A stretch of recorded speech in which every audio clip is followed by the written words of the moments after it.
बिस्मिल्लाहिर्रहमानिर्रहीम। अस्सलाम वालेकुम। बेटा, प्रीवियस लेक्चर में हम लोगों ने क्वेश्चन नंबर 4 को डिस्कस कर लिया था और फर्स्ट 3 क्वेश्चन आप लोगों की होम असाइनमेंट में थे। क्वेश्चन नंबर 1 बिल्कुल ऐसे ही था जैसे क्वेश्चन नंबर 4 है, मतलब ऐसा इसमें कोई इशू नहीं है। लेकिन अगर हम लोग बात करें ना यहाँ पर क्वेश्चन नंबर 2 की, 3 की, तो 2 में थोड़ा सा प्रॉब्लम आप लोगों को आ सकता था। तो हम लोग क्वेश्चन नंबर 2 की डिस्कशन करते हैं। इसमें देखिए सिर्फ 2 कॉन्स्टेंट्स थे। कॉस्ट फंक्शन है। बेटा, अगर कंडीशन नहीं भी दी तो ये अंडरस्टूड है कि आपने एक्स एंड वाई को greater than equal to 0 consider करना है। फर्स्ट क्वाड्रेंट में ही आप लोगों ने रहना है क्योंकि नंबर ऑफ यूनिट्स नेगेटिव नहीं हो सकते। अच्छा, अब देखें, आप लोगों ने सिंपली इसके कॉन्स्टेंट्स उठाने थे। 2x+3y greater than equal to, ये हमारे पास क्वेश्चन नंबर 2, और इसके कॉन्स्टेंट्स हमारे पास आ रहे हैं 2x+3y greater than equal to 130 and 3x plus 5y greater than equal to 10। ये हमारे पास दोनों कॉन्स्टेंट्स थे और इनसे रेलेवेंट जो ऑब्जेक्टिव फंक्शन है वो कॉस्ट है, और कॉस्ट की मिनिमाइजेशन की जाती है। प्रॉफिट के लिए मैक्सिमाइजेशन एंड कॉस्ट के लिए मिनिमाइजेशन। अब अगर आप लोग देखें तो यहां पर हमारे पास अगर x को मैं 0 पुट करूं तो y की वैल्यू मेरे पास आ रही है 130/3। ये डेसिमल में आ रही है तो आप लोग इसको एज इट इज रहने दें, 130/3। नेक्स्ट पॉइंट, अगर आप लोग देखें कि अगर मैं y को 0 पुट करता हूं तो x की वैल्यू मेरे पास आ रही है 65। आई होप कि ये पॉइंट सब बच्चों को समझ आ चुके होंगे। क्लियर है सब बच्चों को? नेक्स्ट कॉन्स्टेंट में सेम ऐसे ही आप लोगों ने सबसे पहले x को 0 पुट किया तो आपके पास y की वैल्यू आ जाती है 42, और अगर हम लोग y को 0 पुट करें तो x की वैल्यू हमारे पास आ जाती है 70। जैसे ही आप ये काम कर लें उसके बाद आप लोगों ने ग्राफ बनाना है। तो ग्राफ बनाने के लिए देखें कुछ इस तरह से हमारे पास ग्राफ बनेगा।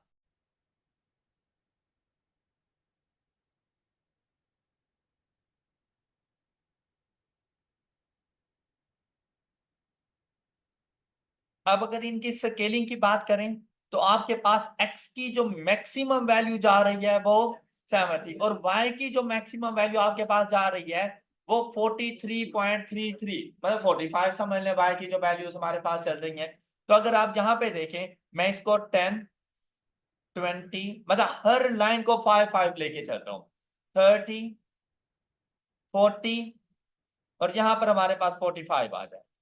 ये बात क्लियर होगी सब बच्चों को? हर लाइन को 5 5 के डिस्टेंस से लेके चले। इसी तरह से आपने यहां पर भी ऐसे ही कर लेना था। एक्स एक्सिस पे मैक्सिमम हम लोगों ने कौन सी वैल्यू तक चलना है?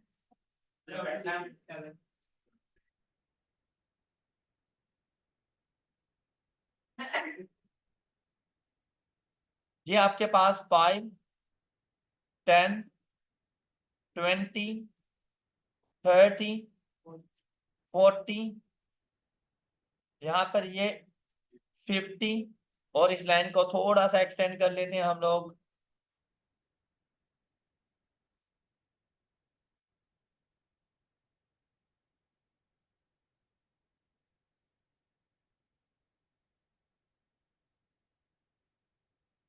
60, और ये आपके पास 70। मैक्सिमम 70 तक जाना था ना हम लोगों ने, तो ये 70 का पॉइंट।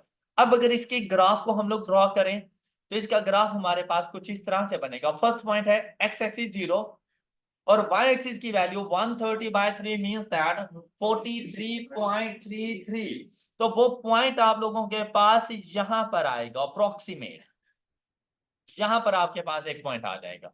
नेक्स्ट वैल्यू है 65/0, तो आपको 65/0 यहां पे मिल रही है। ये बात क्लियर हो गई सब बच्चों को?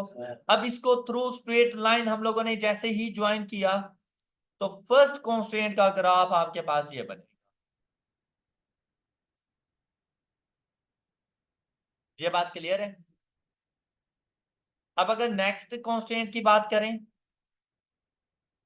इसके साथ फौरन लिख लें कि हमारे पास लाइन 1। अच्छा, नेक्स्ट कांस्टेंट की अगर हम लोग बात करें तो नेक्स्ट कांस्टेंट में 0 एंड 42, तो बेटा 42 43 से नीचे है। इधर आना था इसने।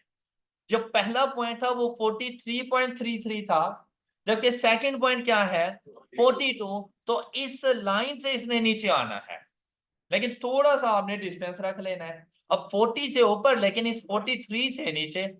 अब जहां पर देखें दूसरा पॉइंट क्या है, तो वो पॉइंट आपके पास इधर बन रहा है। अब इन दोनों को आप लोगों ने थ्रू स्ट्रेट लाइन ज्वाइन करना था।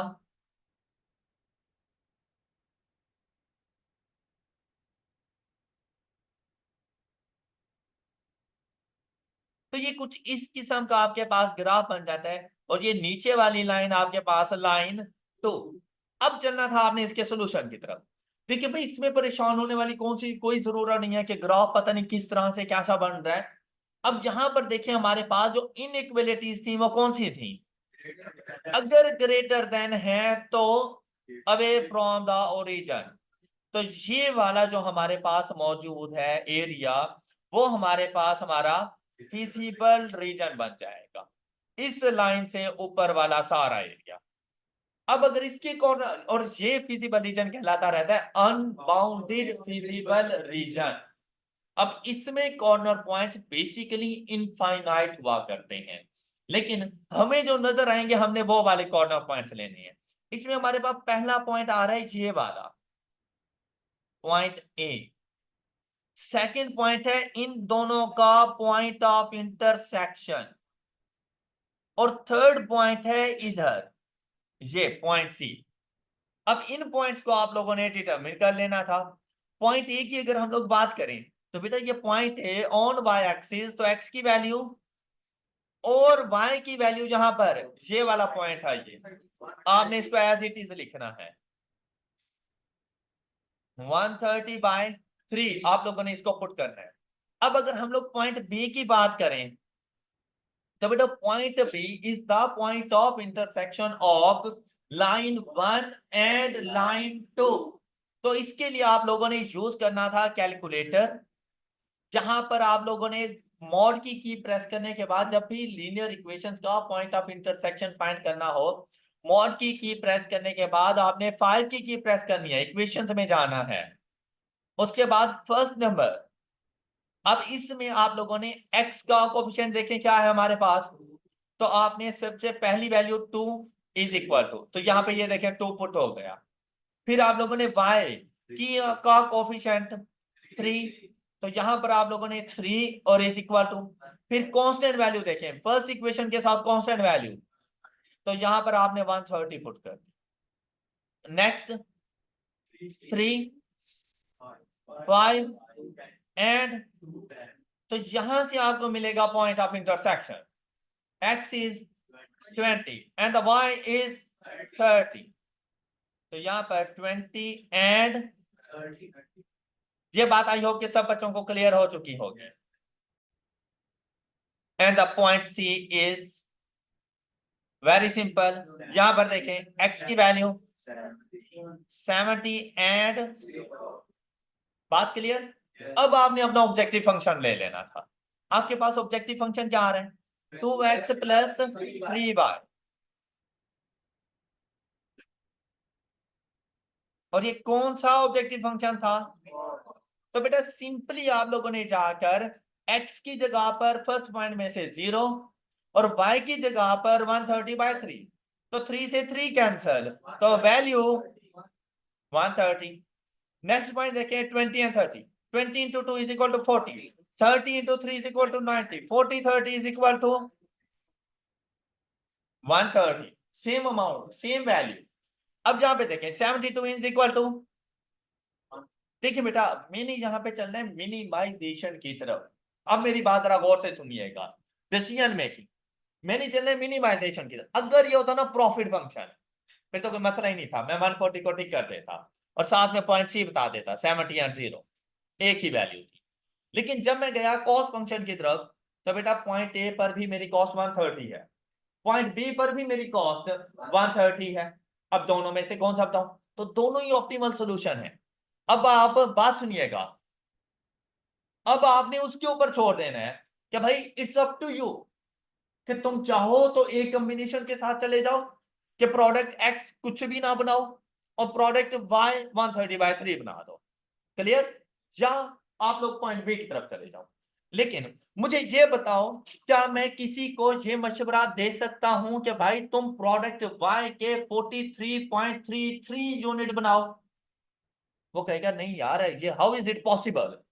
आप या तो मुझे 43 का ऑर्डर करो या 44 का करो, मैं 43.33 यूनिट कैसे बनाऊं? क्या आपको ये बात समझ आई है?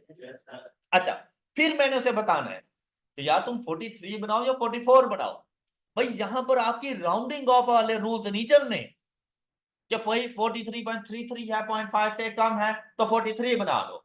जैसे ही मैंने उसे कहा कि 43 बना लो, वो कहेगा यार मैं तो अगर 43 बनाऊं तो देखिए बेटा ये मिनिमम लिमिट थी, ग्रेटर देन इक्वल टू का साइन, फिजिबल रीजन इससे ऊपर जा रहा था, मुझसे रोका गया था कि भाई इससे नीचे नहीं जाना। और अगर मैं उसे कह देता हूं कि 43.33 आओ, तो ऐसा चलेगा जैसे दूसरे मुल्क की सरहद पे चला गया, चूट हो जाना है, 43.33 नहीं बना सकता। तो मैं उसको कितने यूनिट्स को ऑर्डर करूंगा? इससे ऊपर। मैंने खुद को फिजिबल रीजन के अंदर रखना है। ये बात समझ आई आप लोगों को? तो मैं उसे कितने यूनिट्स को ऑर्डर करूंगा? 44 का। और जैसे ही उसने 44 यूनिट्स बना लिए, ये देखें, 3 मल्टीप्लाइड बाय 44, 132, कॉस्ट 132 हो जाएगी। तो ऑप्टिमल सॉल्यूशन पॉइंट ए नहीं है, पॉइंट बी 20 एंड 30 वो बना सकता है वो। ये बात क्लियर होगी सब बच्चों को? अच्छा, अब आपके ऑप्शंस में ऐसा आ जाए पॉइंट ए बिल्कुल सेम लिखा हुआ हो, 130/3 एंड पॉइंट बी हो 2030 और पॉइंट सी हो बोथ, तो फिर बोथ को टिक करना। लेकिन अगर बोथ का वर्ड ना हो और डिफरेंट डिफरेंट पॉइंट से लिखे हुए हो और दोनों के ऊपर कॉस्ट इक्वल आ रही है, दोनों को नहीं टिक करना, फिर आप लोगों ने बी को टिक करना। क्लियर है ये बात? किसी को इशू? ये कॉन्सेप्ट समझ आ गया? अच्छा बात सुनिएगा, अगर यहीं पे ये जो एरिया आपको ये वाला नजर आ रहा है, लाइन 1 और लाइन 2 के दरमियान वाला एक छोटा सा एरिया, अगर ये मेरा फिजिबल रीजन होता तो फिर मैं उसको 43 का ऑर्डर करता, फिर मैं 44 ना कहता, क्योंकि फिर मुझे ऊपर जाने की इजाजत नहीं थी, नीचे को मूव कर सकता था मैं। क्लियर? तो जब डेसिमल पॉइंट्स के अंदर आपका फिजिबल सॉल्यूशन आ जाए तो उसको होल नंबर्स में कन्वर्ट करना है आप लोगों ने, लेकिन according to feasible region. Clear? कि मेरा फिजिबल रीजन किस साइड पर है, आपने अपनी राउंडिंग ऑफ उसी साइड पे करनी है। यहां तक किसी को कोई इशू? आपका क्वेश्चन नंबर 2 सॉल्व हो चुका है। और क्वेश्चन नंबर 1 का अगर आप लोग सोल्यूशन देखना चाहो तो आपके क्वेश्चन नंबर 1 का सोल्यूशन कुछ इस तरह से बनेगा। फिजिबल रीजन आपका यहाँ पर मिड पे आके बनेगा। ग्राफ को अच्छे तरीके से बनाएंगे तो आप लोगों को ये 4 कॉर्नर पॉइंट्स मिलेंगे, ये चारों कॉर्नर पॉइंट्स और इनके ये सोल्यूशन, तो हम लोग सिलेक्ट कर लेंगे 3 एंड 9 को एज ऑप्टिमल सोल्यूशन, जहां पर हमारे प्रॉफिट की वैल्यू 270 सबसे मैक्सिमम वैल्यू है। क्लियर? अब क्वेश्चन नंबर 3, ये एक सिंपल सा क्वेश्चन था, मतलब मैंने इसको बहुत ज्यादा आगे सॉल्व करने नहीं चाह रहा। अब मैं आपको बता रहा हूं कि अगर ये क्वेश्चन आपके मतलब एग्जाम में आता है एमसीक्यूज के तौर पर, तो आपने कैसे सॉल्व करना है। ये देखें, मैंने फौरन जाकर एक ग्राफ बनाया, ये एक्स एक्सिस वाई एक्सिस, मैंने यहां से देखा कि एक्स को 0 पुट किया तो वाई की वैल्यू मेरे पास क्या आ गई, एक्स को 0 पुट किया, वाई की वैल्यू 12, मैंने यहाँ पे ये देखें ये 12 किया। फिर अगर y को 0 करूं तो x की वैल्यू, मैंने यहाँ पे आकर इसको 4 कर दिया, और यहां से मेरे पास ये देखें ये ग्राफ बन गए। फिर सेकंड वाला, x को 0 पुट किया तो y की वैल्यू, तो 12 से तो नीचे है ना, तो यहां पर मैंने 5 कर दिया। फिर नेक्स्ट देखें, y को 0 करूं तो x की वैल्यू 4 के बाद आएगी 7.5, ये देखिए मैंने इसको टिक कर दिया। आई होप कि ये बात आपको समझ आ चुकी है। ये वो मेथड है कि आपने एमसीक्यूज को कैसे सॉल्व करना है। अब जैसे ही यहां पर मैंने देखा दोनों के साथ लेस देन का साइन था, तो मैंने पॉइंट ऑफ ओरिजिन के साथ वाले एरिया को फिजिबल रीजन कंसीडर कर दिया। जहां तक काम आप कर चुके होंगे, तो फिर कॉर्नर पॉइंट्स की बात करें, पहला पॉइंट ये है, इस पॉइंट की वैल्यू आ रही है 0 एंड 5। ऑलराइट, एक पॉइंट आपके पास ये है, इस पॉइंट की वैल्यू आपके पास आ रही है 4 एंड 0। और दूसरा पॉइंट है आपके पास पॉइंट ऑफ इंटरसेक्शन। ये आप लोग पूछोगे अपने कैलकुलेटर से। देखें 3 1 12, 3 1 12, सेकेंड इक्वेशन को देखा 2 3 15 and the point of intersection is 3 and 3। आपको तीसरा पॉइंट मिल गया 3 एंड। अब आपने ऑब्जेक्टिव फंक्शन को देखा। अब यहां पर देखें 35 x को 0 किया, 25 into 5 is equal to 1 to 5। ये बात क्लियर हो गई। अच्छा 4 into 35 is equal to 140। Clear, y की वैल्यू 0 है। और अगर यहां पर देखें 35 into 3 105 and 25 into 3 is equal to 75 is equal to 180। अब मैंने यहां पर क्या करना था, प्रॉफिट मैक्सिमाइजेशन, मैं इसको टिक।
क्लास एंड हो चुकी है।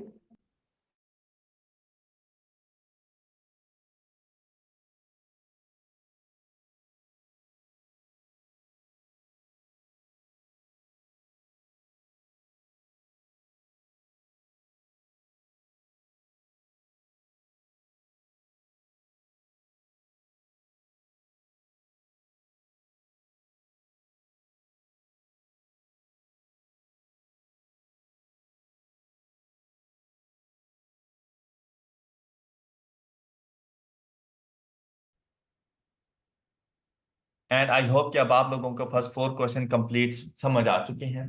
ये वो क्वेश्चन थे जिसमें आप लोगों को कॉन्स्ट्रेंट्स एंड ऑब्जेक्टिव फंक्शन खुद बना के दिए गए थे और आप लोगों ने उनके सॉल्यूशंस को देखा। आज से जो हमारी प्रैक्टिस स्टार्ट होनी है ना, वो अब स्टेटमेंट के क्वेश्चंस पर होनी है। मतलब आप लोगों को कोई ना कोई स्टेटमेंट गिवन होगी, पूरा सिनेरियो बता देंगे, और ये जो क्वेश्चन की स्टेटमेंट होगी ये 6 7 8 9 10 लाइंस तक हो सकती है, कोई फर्क नहीं पड़ता।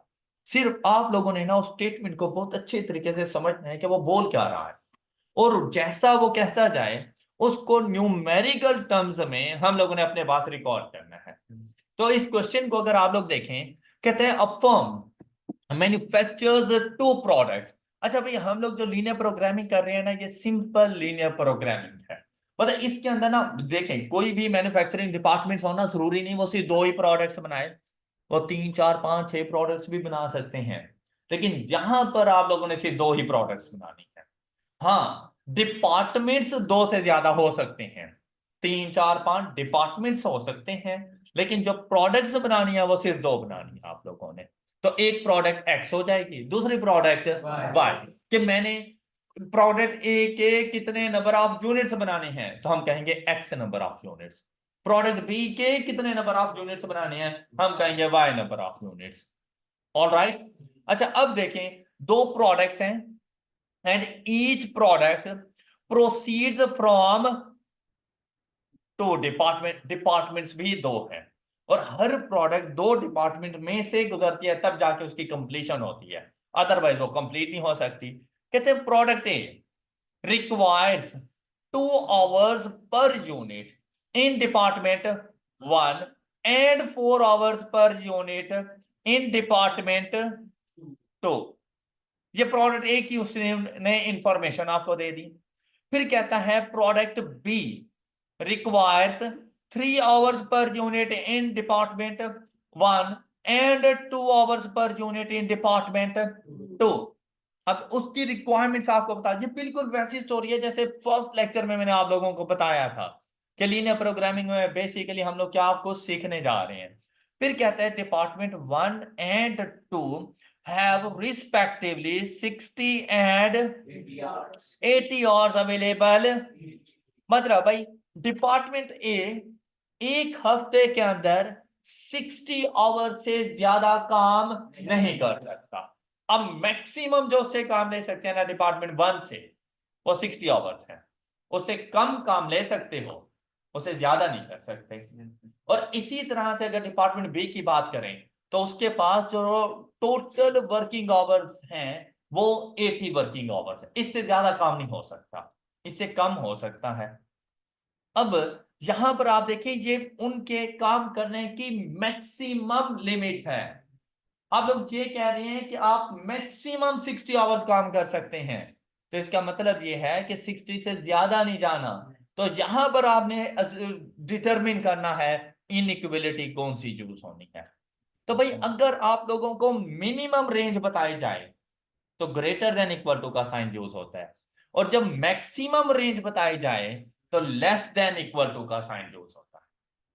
ऑलराइट, सिर्फ लेस देन का नहीं, लेस देन एक भाई 60 आवर्स भी काम कर सकता है लेकिन 60 से ज्यादा नहीं जाएगा। ये बात क्लियर हो गई।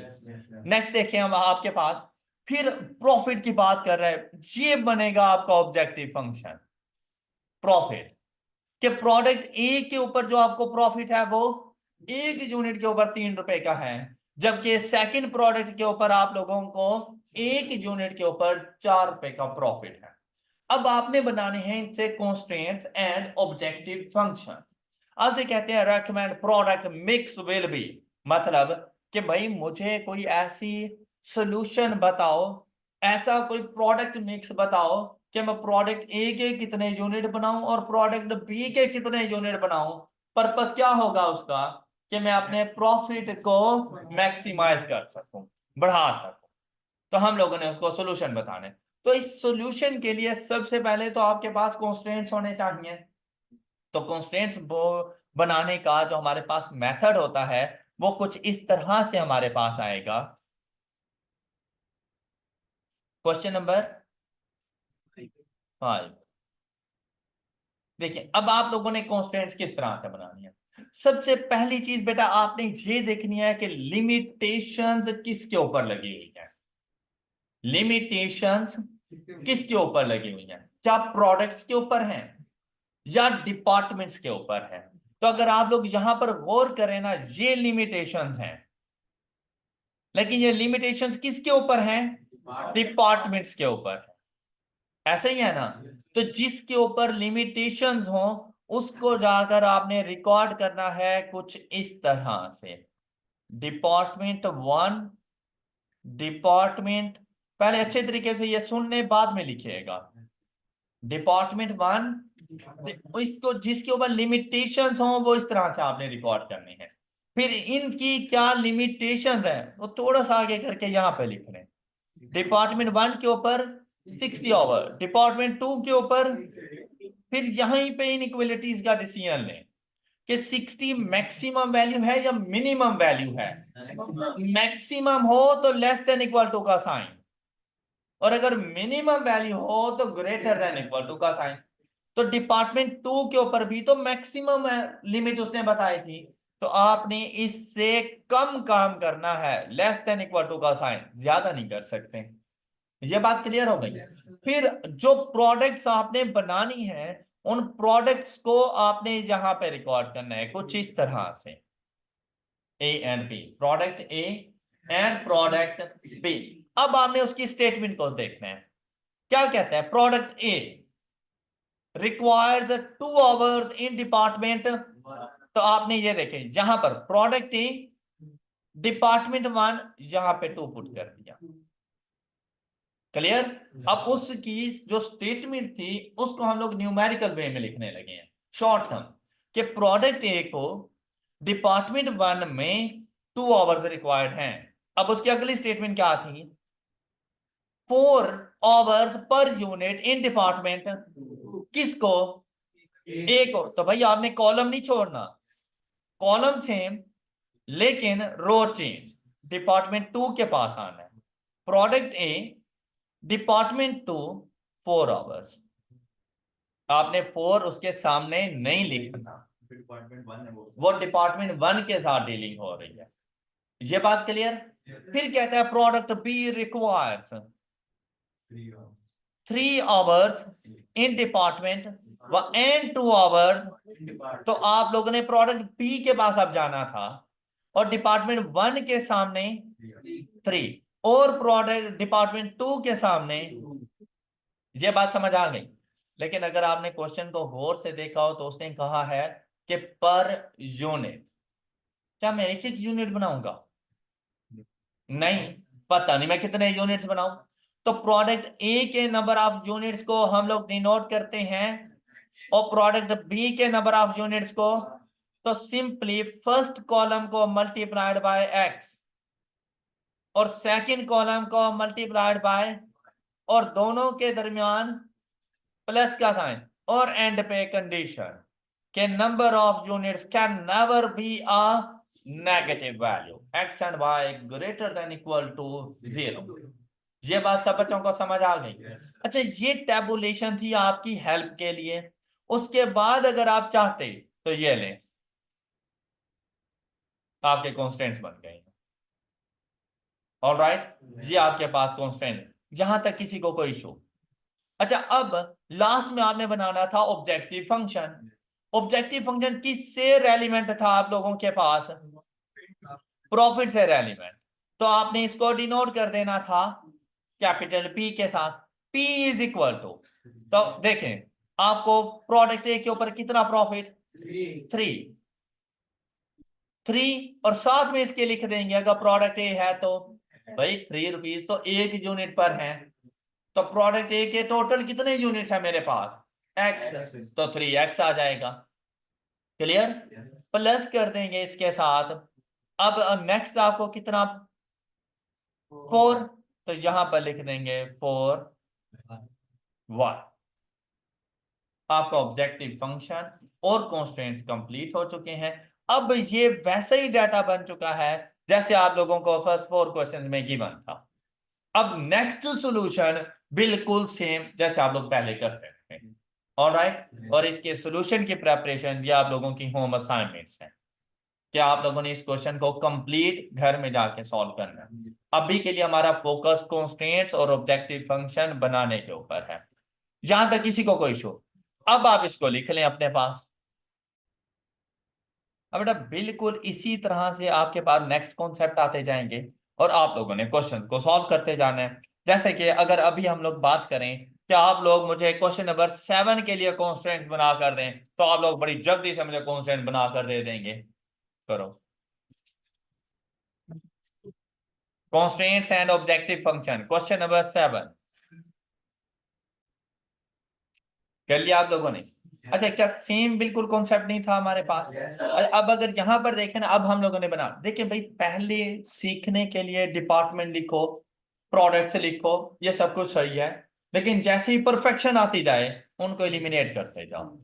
अब देखो, अगर मैंने ये क्वेश्चन सॉल्व करना होता ना तो भाई मुझे यहां से पता चल गया कि maximum 21 hours available in department है and 84 hours available in department B. तो मैंने जाके ये देखें ये लिख दिया था 2100 एंड, अच्छा ये मैक्सिमम वैल्यू है तो क्या मुझे अलाउ कर रहा है? लेस देन इक्वल टू की बात कर रहा है कि आपने इनसे कम रहना है, लेस देन इक्वल टू। अब आ जाएं इधर, डिलेक्स मॉडल क्या कहता है? 14 hours in department A and 40 hours in department, इस तरह से आ जाना था इसमें, और फर्स्ट कॉलम के साथ लग जाता है और इसमें ऐड हो जाएगा प्रोडक्ट बी, और वो क्या उनसा है? Standard model requires 7 hours in department A and 30 hours in department B, इसके साथ वाई आ जाना था। और इसके फौरन बाद आपने कंडीशन लिखनी है x and y greater than equal to, या लिखने की आदत डाल दें कि कॉन्स्टेंट्स के बाद मैंने ये बात सबसे पहले लिखनी है।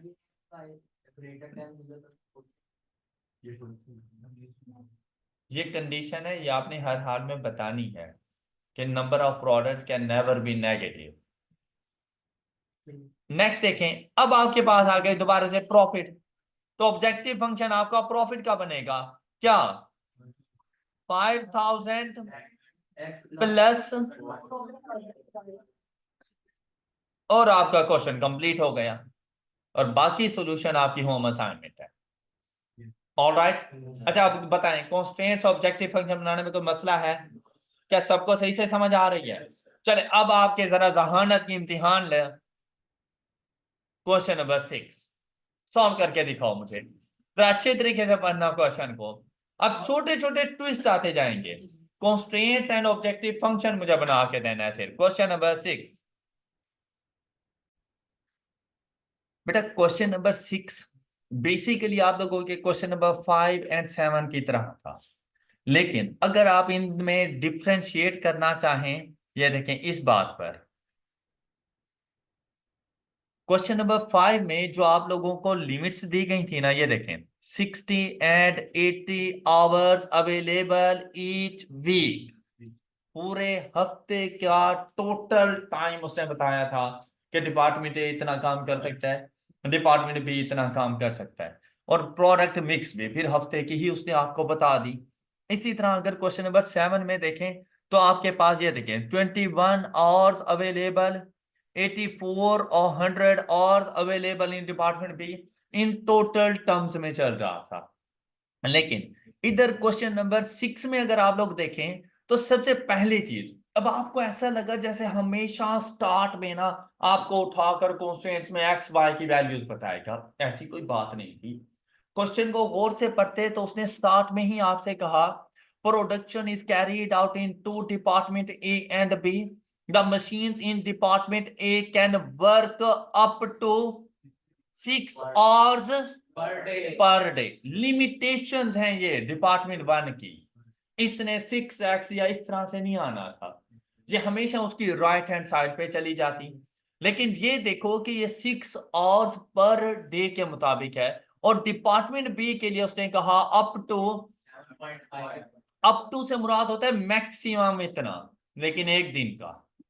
लेकिन एंड पर जाकर अगर आप लोग देखें फिर उसने कहा कि ट्रांसफार्मर बनाने में डिपार्टमेंट ए में कितना टाइम है, और स्विच गेट्स के लिए कितना टाइम लगता है, और बाकी सारी इंफॉर्मेशन। एंड पर आपको प्रॉफिट मार्जिन बता रहा है, ये ऑब्जेक्टिव फंक्शन बन जाएगा, ये इजी था।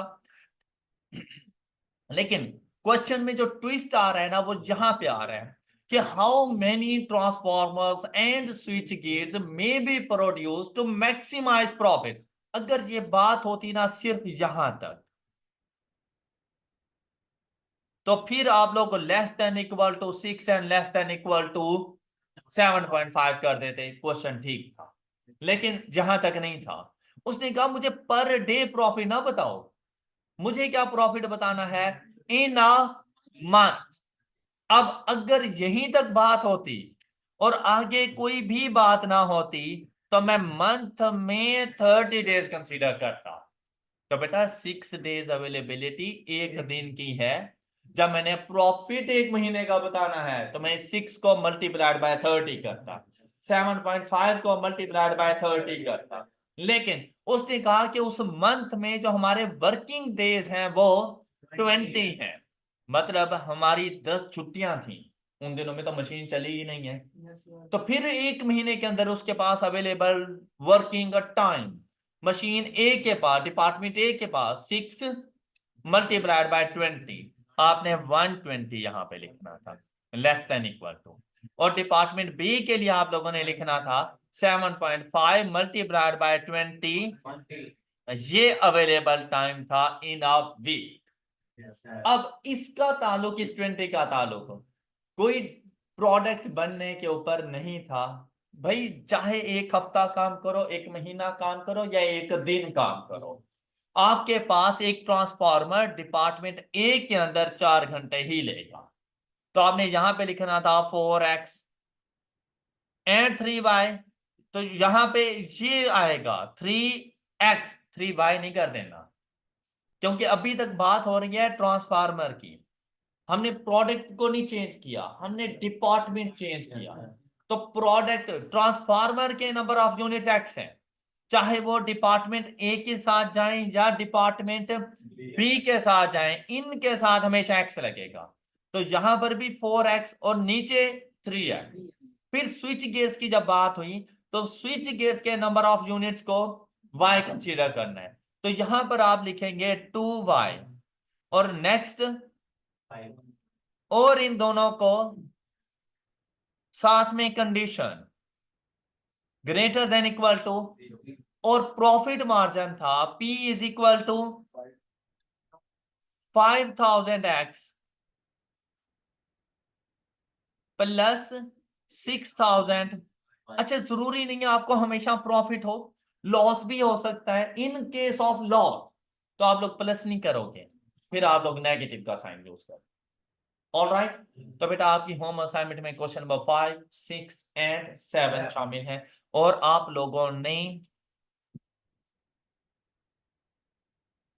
बस यही तीनों क्वेश्चंस करने हैं, और इसके अलावा मेरी बुक में से जो प्रैक्टिस क्वेश्चन हैं, अब आप लोग उस चैप्टर को कंप्लीट कवर कर सकते हो, उसके मैक्सिमम क्वेश्चन आप लोग सॉल्व कर सकते हो, उसकी प्रैक्टिस करना स्टार्ट कर दो। That's all for today. अपना ख्याल रखिएगा। अल्लाह हाफिज।